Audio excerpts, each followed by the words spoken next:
Want the default battle settings in One Piece Bounty Rush but don't know how? Hi everyone, welcome back to my Gaming Easy. In this video, I'll show you some easy steps on how to reset the battle settings in One Piece Bounty Rush. So without any further ado, let's get started. First, tap on the menu icon in the top right corner of your screen. Then select Options. Now tap on Battle, which is at the top of the screen. Now scroll down to Resetting Battle Settings.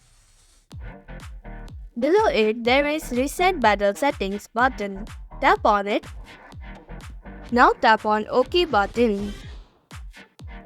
Again tap on OK button. And that's how you can reset the battle settings in One Piece Bounty Rush. Thank you for watching Make Gaming Easy. Hope this video was helpful. If it was, then hit the like button and comment down if you have any questions or feedback.